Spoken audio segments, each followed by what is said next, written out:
sure if they don't mess up, they're going to make it pretty far in this game. Or they'll just, you know, as you said, maybe they'll blow themselves up, which is always a fun thing to see.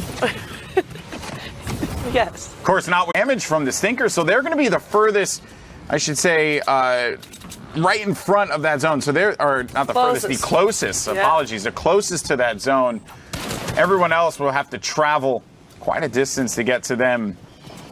Yep, and we are in the mountain area range now, so these players are going to be using a lot of strategy over how they want to rotate.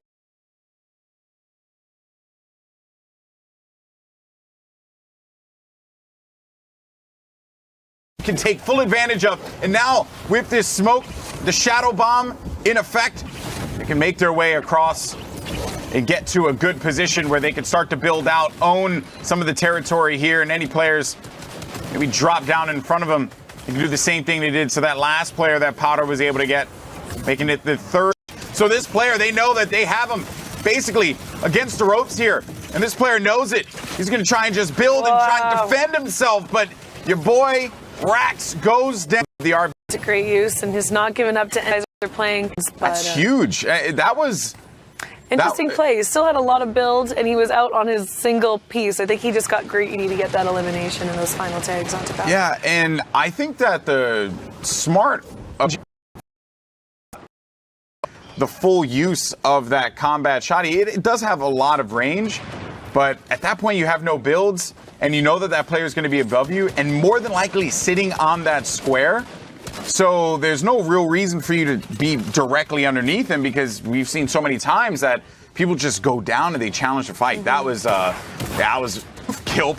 What a name. And there's some dynamite coming in now. Anytime other players hear that engagement. But these two are in a great position right now. They've got a good load at me on pronouncing things properly.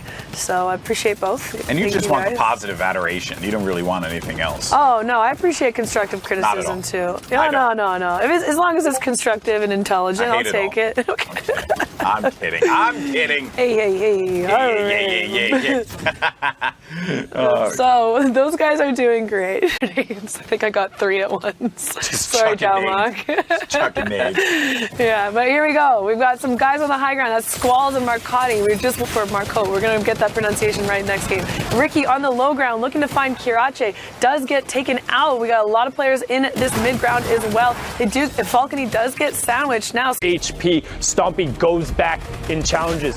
4ZR, the player for BTL, his awareness here, he picks up Kelpie with a knockdown there and then gets a couple shots, but he does it again, not once, but twice, knocking down the players on the high ground to give himself control of it and then converting that into elimination. So what does that end up meaning? That means 4ZR now is in a 1v1 with high ground control off the side of the map.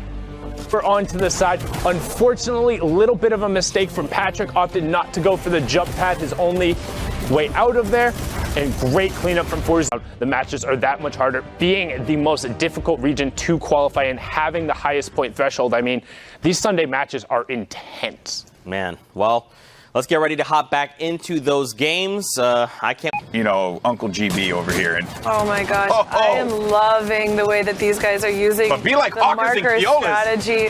They mark strategy it, and then they open that double window and just like clockwork are firing these shots out, taking advantage of anyone that only has one wall in between them and their heavy snipers.